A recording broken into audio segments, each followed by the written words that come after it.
क्या आपको मल त्यागने के दौरान तेज दर्द, जलन या चुभन महसूस होती है या फिर खून आना और बैठने में परेशानी होती है? तो हो सकता है आपको एनल फिशर हो गया हो। हेलो दोस्तों, स्वागत है आपका हमारे चैनल पर। मैं doctor Kishan Kushwaha, consultant general and laparoscopy surgeon. आज हम बात करेंगे एक ऐसी समस्या के बारे में जो बहुत आम है, लेकिन लोग इसके बारे में बात करने से हिचकिचाते हैं। जी हम बात कर रहे हैं एनल फिशर के बारे में। यह एक दर्दनाक स्थिति है, लेकिन सही जानकारी और इलाज से इसे आसानी से ठीक किया जा सकता है। तो इस वीडियो में हम आपको बताएंगे कि फिशर क्या है, क्यों होता है, इसे कैसे ठीक करें और बचाव के तरीके। अगर आपको यह वीडियो पसंद आए तो लाइक करें, शेयर और सब्सक्राइब करना न भूलें। चलिए शुरू करते हैं। सबसे पहले हम जानेंगे फिशर क्या होता है। जब एनस यानी गुदाद्वार में एक छोटी सी दरार, कट या चीरा हो जाता है तो उसको फिशर बोला जाता है। यह आमतौर पर तब होता है जब मल त्याग के दौरान कठोर मल निकलता है, जिससे गुदा की स्किन में खिंचाव आता है और वह फट जाती है। यह समस्या किसी भी उम्र के लोगों में हो सकती है, लेकिन 20 से 40 साल की उम्र के लोगों में यह ज़्यादा देखी जाती है। फिशर दो प्रकार के होते हैं, पहला एक्यूट फिशर और दूसरा क्रॉनिक फिशर। अगर फिशर 6 हफ्ते से कम समय से है तो उसको एक्यूट फिशर बोला जाता है, और अगर 6 हफ्ते से ज़्यादा पुराना है या लंबे समय से फिशर है तो उसको क्रॉनिक फिशर बोलते हैं। अब हम जानेंगे फिशर होने के पीछे क्या क्या कारण होते हैं। देखिए, फिशर होने के पीछे बहुत सारे कारण होते हैं, जिसमें सबसे पहला और मुख्य कारण है वो है कॉन्स्टिपेशन यानी कब्जी। कब्जी की वजह से कठोर मल निकलता है, और इस कठोर मल की वजह से जो गुदा यानी एनस की जो स्किन है वो फट जाती है और फिशर डेवलप हो जाता है। फिशर का दूसरा जो कारण है वो है लंबे समय तक डायरिया। अगर किसी व्यक्ति को बार बार दस्त लग रहे हैं तो उसकी वजह से भी जो एनस है उसकी स्किन फट जाती है, उसमें दरार पड़ जाती है। फिशर का तीसरा कारण है वो है प्रेगनेंसी और डिलीवरी। गर्भावस्था या प्रसव के दौरान जो एनस होता है उस पर दबाव पड़ता है और उसकी वजह से फिशर डेवलप हो जाता है। फिशर का चौथा कारण रहता है वो है अनहेल्दी डाइट, जैसे फाइबर की कमी और कम पानी पीने से मल कठोर हो जाता है, जो फिशर का कारण बनता है। फिशर के और भी अन्य भी कारण रहते हैं, जैसे क्रॉन्स डिजीज, गुदा में चोट लगना या गलत तरीके से मल त्याग की आदतें, ये फिशर का कारण बनती हैं। चलिए आगे चलते हैं। अब हम जानेंगे फिशर के क्या क्या लक्षण रहते हैं। सबसे पहला जो फिशर का लक्षण रहता है वो है मल त्यागने के दौरान या बाद में तेज दर्द होना। जब व्यक्ति मल त्यागने जाता है तो उसको इतना तेज दर्द होता है कि ऐसे लगता है जैसे चाकू से काट दिया हो।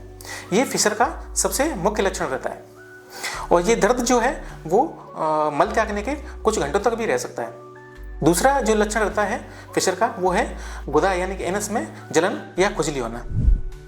फिशर का तीसरा लक्षण रहता है वो है मल में खून आना, और चौथा लक्षण है गुदा यानी एनस के आसपास में कुछ चमड़ी जैसा बाहर दिखना, ऐसा लगता है जैसे कोई गांठ जैसी बन गई हो।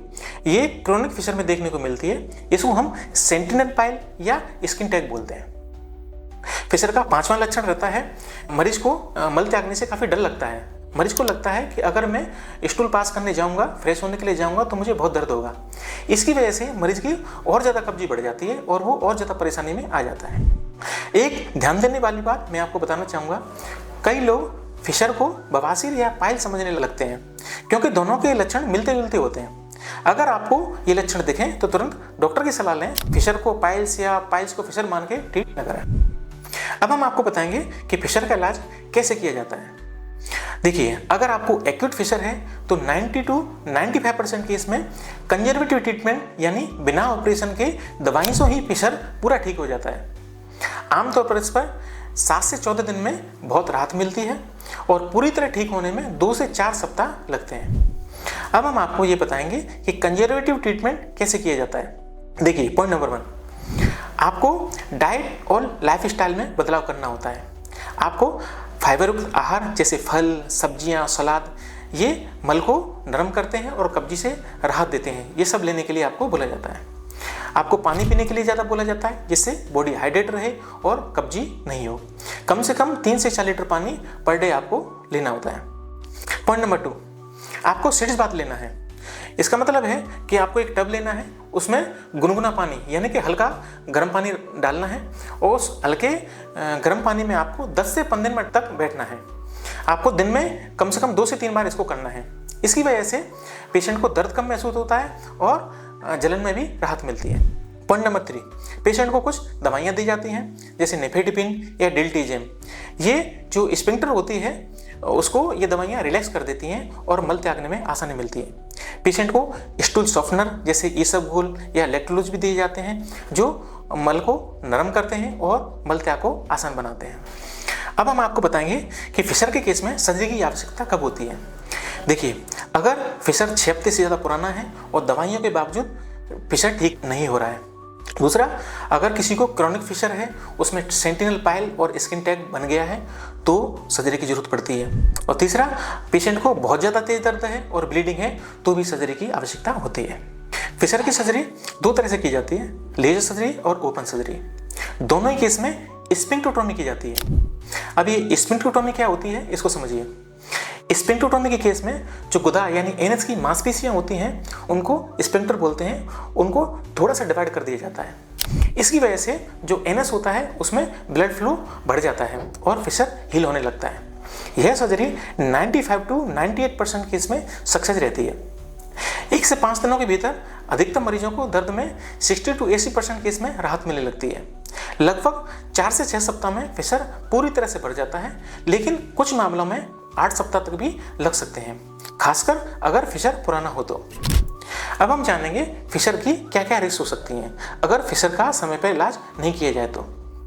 देखिए, अगर फिशर का समय पर इलाज नहीं किया जाए तो एनस का एरिया रहता है उसमें इन्फेक्शन हो सकता है जिसको हम पेरीएनल एब्सेस बोलते हैं। दूसरा, पेशेंट को फिस्टुला हो सकता है यानी कि भगंदर हो सकती है जो एक गंभीर स्थिति होती है। इसलिए लक्षण देखते ही तुरंत डॉक्टर से सलाह लें। तो दोस्तों, अब आप जान चुके होंगे कि फिशर क्या है, इसके कारण, लक्षण और इलाज क्या है। अगर आपको या किसी जानने वाले को फिशर की समस्या है तो शर्माएं नहीं, तुरंत डॉक्टर से संपर्क करें। Thank you.